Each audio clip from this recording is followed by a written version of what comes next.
आरती और छोटू के मामले में आया एक नया मोड़। आखिर आरती क्यों पहुंची पटना और आरती के पटना पहुंचते ही क्या कह गए तेजस्वी यादव। आरती को जैसे ही वो निकलती है घर से कि उसके गांव वाले लोग उसको मारने आरती कहती है कि जान की धमकी भी जान से मारने की धमकी। तेजस्वी यादव जी ने कहा कि न्याय मिलेगा, ऐसा सुनने को आया। हाँ बिल्कुल कहा। हम ये नहीं कह रहे, हम तेजस्वी भाई की बातों से बहुत संतुष्ट हैं, लेकिन उसके बावजूद भी अगर कानूनी प्रक्रिया आगे नहीं बढ़ी तो हम लोग तो आंदोलन करेंगे ही ना भाई। हम कह रहे हैं कि तुम केस को फास्ट करो। जब हमारे पास कॉल आ गया कि मैडम छोड़िए ना इस मामले में, आप लोग हट जाइए, मामला हम लोग देख लेंगे। आरती और छोटू के मामले में आया एक नया मोड़। आखिर आरती क्यों पहुंची पटना और आरती के पटना पहुंचते ही क्या कह गए तेजस्वी यादव, और वहां पर मौजूद विकास महिला मंच की राष्ट्रीय संरक्षक वीना मानवी के सामने क्या कुछ बातें हुई, इस मुद्दे पर चर्चा करने के लिए इस वक्त हमारे साथ मौजूद हैं वीना मानवी जी। सच तक में स्वागत है आपका। वीना, थैंक यू भाई। आरती पटना पहुंची, क्या कुछ बातें हुई, सबसे पहले ये बताइए। देखिए, आरती का मैं लगातार बोल रही थी कि आरती पटना आने वाली है। मकसद हमारा डीजीपी से मिलना था, तो डीजीपी से मिलने का मकसद ये था कि अभी तक 50 दिन के बावजूद भी सुपरविज़न रिपोर्ट नहीं आया डीएसपी साहब का। जो डीएसपी साहब का सुपरविज़न रिपोर्ट नहीं आना अररिया डीएसपी का, ये अपने आप में कहीं ना कहीं बहुत बड़ा क्वेश्चन मार्क था। और उस क्वेश्चन मार्क पे ही हम लोग बार बार अटक जा रहे थे कि आखिर डिले क्यों, सुपरविज़न रिपोर्ट में डिले किस बात की हो रही है। तो इसलिए डीजीपी, हालांकि सैटरडे था और वो आ गई, अपने परिजनों के साथ आई, छोटू के मम्मी पापा सिस्टर सारे लोग आए थे, गांव वाले लोग भी थे। तो हमारे पास फिर हमने डीजीपी को कॉल किया तो उन्होंने मंडे का मिलने का टाइम दिया सैटरडे की वजह से। फिर संडे हो गया आज, तो इसी बीच ऑफिस में बैठ के उसकी बातें सुन रहे थे। पता नहीं अनायास मन में कुछ मीडिया कर्मी भी थे वहाँ पे, बोले आपको तेजस्वी जी से मिलना चाहिए। हम बोले चूंकि वो आई है उसका एक मनोबल होगा, वो जात बिरादरी वाला तो आप जानते हो ना कि फीलिंग आएगी हम तेजस्वी भैया से मिले। तो आरती के मनोबल को बढ़ाने के लिए, हालांकि आप जानते हो कि पॉलिटिकली महिला विकास मंच कभी किसी से मिलती जुलती नहीं है, लेकिन फिर भी लगा कि नहीं, तेजस्वी बीइंग अ युवा वो हर वक्त एक पॉजिटिव थिंकिंग के साथ नज़र आए हैं। तो मैं सोची कि चलो ठीक है, ले जाया जाए। तो पूरी टीम हमारी रेडी हो गई ले जाने के लिए। अब संगठन है, सबके अगेंस्ट हम डिसीजन भी नहीं ले सकते, इसलिए सबकी इच्छा थी कि मिलना चाहिए, तो मिले, चलो मिल लो। कितने समय इंतजार करना पड़ा था वहाँ पे? देखिए, इंतज़ार जाने के बाद जो वहाँ प्रोटोकॉल है, गेट बैराकेटिंग, वहाँ पे खबर गई अंदर कि महिला विकास मंच मिलने आई हुई है। तो हार्डली 15 मिनट बाद अंदर से मैसेज आता है कि साहब जो है निकल रहे हैं अभी। पुलिस, देखिए ये यहाँ पे एक चीज़ मैं ज़रूर बताना चाहूँगी कि पुलिसकर्मी और उनके बॉडीगार्ड्स जो रहते हैं और जो उनके सुरक्षा गार्ड्स होते हैं, उनके कारण काफ़ी कम्युनिकेशन जो है चीज़ें ख़राब हो जाती हैं। तो सर अभी नहीं मिल सकते, सर को बाहर निकल, रवैया हाँ रवैया तो वो मनोबल को घटाता है किसी को, तो नहीं मिल सकते। फिर भी अच्छा निकलते हैं, तो इस उम्मीद के साथ कि वो निकलने वाले हैं हम लोग खड़े रहे। लेकिन जैसे ही उनकी गाड़ी निकल रही थी तो बिल्कुल गाड़ी के सामने, बस चूँकि शीशा बंद था तो ऐसे ऐसे 5 मिनट्स इशारा किए।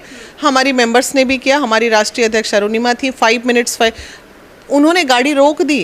रोकने के बाद वो शीशा खोले, गेट खोले, हाँ मैडम बोलिए क्या है। फिर अरुणिमा जी ने कहा कि सर आरती आई है, अररिया से आई, आपसे मिलना चाह रही है। बहुत सौम्यता से कहा कि मैं मैडम 30 मिनट में वापस आ रहा हूँ, मेरा कोर्ट का कुछ मामला है, आधे घंटे में आप वेट कीजिए, मैं आ रहा हूँ। आधे घंटे वेट भी नहीं करना पड़ा, 25 मिनट में ही वो लौट भी आए और वो सुने सारी बातों को, बहुत प्रेम पूर्वक सुने। और सुनने के बाद उन्होंने तुरंत अपने ओएसडी को बुलवाया, ओएसडी प्रीतम कुमार हैं, उनको सारा डिटेल्स बताया गया। तो मुझे लगता है कि कॉल जो है डीएसपी साहब के पास जाना चाहिए और सुपरविज़न अब फास्ट होना चाहिए। तो उन्होंने क्या बोला आरती और छोटू के मामले पर, मतलब क्लियर करके? 2-3 मुद्दों पे बात हुई। एक तो वो सीएम थी, तो इसलिए उसको जीविका की, तो उसको कहा गया क्योंकि जो डर है आरती को जैसे ही वो निकलती है घर से कि उसके गांव वाले लोग उसको मारने। आरती कहती है कि जान की धमकी भी जान से मारने की बिल्कुल धमकी, इन द सेंस कि आरती छोटू के परिवार पे लगातार ये बात का अटैक, ये कॉमन सेंस है, ये कॉमन फिनोमेना है कि बातें आती होंगी इस तरह की, तू हटाओ उस लड़की को, ये करो, हटाओ। उसके गांव वाले, आरती के गांव वाले तो पूरे इंतजार में बैठे हुए हैं आरती के, कि आरती ने इतना बड़ा प्रकरण कर दिया अपने माँ बाप को। तो नेगेटिव अप्रोच जो है वो आरती को डरा रहा है, इसमें कोई शक नहीं। और कॉल्स भी आ रहे हैं, इसमें भी कोई शक नहीं। जब हमारे पास कॉल आ गया कि मैडम छोड़िए ना इस मामले में, आप लोग हट जाइए, मामला हम लोग देख लेंगे, तो जब हमारे पास वहाँ के लोग कॉल करके हमें रोक सकते हैं, तो आरती को रोकना कितने देर कॉमन सी बात है। तेजस्वी यादव जी ने कहा कि न्याय मिलेगा, ऐसा सुनने को आ रहा है। हाँ बिल्कुल, कहा कि जो भी इसमें न्याय, यहाँ तक मैंने बोला कि अगर दोषी आरती है तो आरती को भी सजा दीजिए, लेकिन कार्यों को फास्ट कीजिए, सुपरविजन को फास्ट कीजिए, इस तरह लीपापोती में मत लग जाइए। इसलिए इतना समय हो गया और कार्यवाही अभी तक नहीं हो पाई है, कोई क्या लगता है कि किस चीज़ में कमी रह जा रही है कि हर आए दिन ऐसे मामले इस मामले में मैनेज है, एकदम मैनेज है। क्योंकि जब तक किसी को कोई लस्ट नहीं होता ना, तो वो ईमानदारी पूर्वक अपने निर्णयों को रखता है। जैसे अगर हमें किसी चीज़ से लस्ट हो गया कि नहीं ये मेरा अपना है, यहाँ से मेरे को फाइनेंशियली बेनिफिट आने वाला है, यहाँ से मुझे फ़ायदा है, तो चीज़ों को लोग इग्नोर करते हैं और लिंगर करते हैं।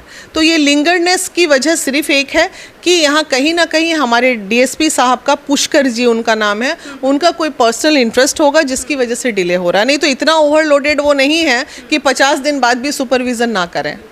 एक नया मोड़ और आया है इस मामले में कि आरती कह रही हैं कि शायद वो आंदोलन भी करने वाली हैं अपने लिए, अपने जान के लिए।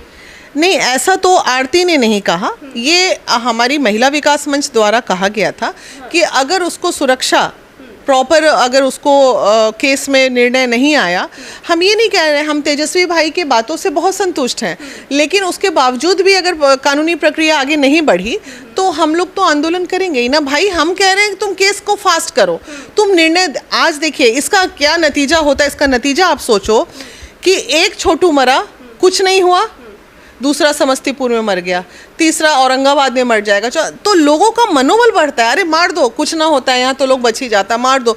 तो क्राइम को बढ़ावा देने में कहीं ना कहीं प्रशासन का अहम रोल होता है। और क्राइम का लॉ एंड ऑर्डर तो कहा ही गया है, क्राइम को कम भी वही कर सकते हैं, क्राइम को बढ़ा भी वही सकते हैं।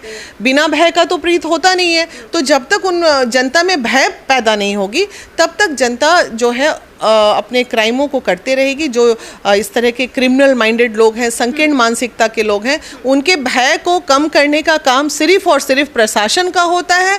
और प्रशासन अगर लॉयल रहे अपने कामों में तो क्राइम अपने आप कम हो जाएगा। आरती छोटू के मामले को आप लगातार जिस तरीके से लेकर के सामने आती हैं, बातचीत भी करती हैं, आरती आई थी, आप फिर मिली, अगर इन केस इस बार भी जो अपने डिप्टी सीएम तेजस्वी यादव हैं, उन्होंने कहा तो इंसाफ मिल जाएगा, न्याय दिलवाएंगे, लेकिन अगर फिर से आरती को किसी भी प्रकार का कोई भी सुरक्षा नहीं मिला, कोई न्याय नहीं मिला, तो आप लोग क्या करेंगे? देखिए, आरती की मौत का जिम्मेदार कौन कौन होगा, हमने आरती को कह दिया है। बहुत जल्द हम एक पिटीशन दायर करने वाले हैं सीजीएम के पास, जिसमें उन तमाम लोगों का नाम लिख के, जिन लोगों ने आरती के परिवार को धमकियां दी हैं, उन लोगों का नाम देके सुरक्षा के लिए सरकार क्या करेगी नहीं करेगी, प्रशासन क्या करेगा नहीं करेगा, उसका इंतज़ार हमें नहीं करना है। हमें न्यायालय पे पहले भी भरोसा था, आज भी भरोसा है। हम पहले अपनी सुरक्षा जो है न्यायालय के थ्रू ले लेते हैं, एक पिटीशन दायर कर देते हैं कि भाई ऐसी ऐसी लगातार धमकियां आ रही हैं और इन लोगों से हमें जान का खतरा है। जैसे ही ये मामला न्यायालय में जाएगा कि इन लोगों से जान का खतरा है आरती के द्वारा, तो वो लोग तो पहले ऐसी बिल के अंदर घुसते नजर आएंगे। तो ये गुप्त रखा गया है, नाम हमारे पास आ चुके हैं उन लोगों के, और हम पिटीशन दायर करने के बाद ओपन करेंगे। महिला विकास मंच की टीम बराबर साथ देगी? हाँ बिल्कुल देगी, क्योंकि न्यायिक मामला है और समाज, महिला विकास मंच का काम समाज सुधारने का है। तो जहाँ जहाँ समाज में कुरीतियाँ फैलती नजर आती हैं, जहाँ तक हमारी सक्षमता है, हम उसे कम करने की कोशिश करते हैं। अब पूरे बिहार को तो हम सुधार नहीं सकते, पूरे देश को सुधार नहीं सकते, लेकिन 10 लोगों को भी सुधार दिए तो उसमें अपनी जीत हासिल है हमारी।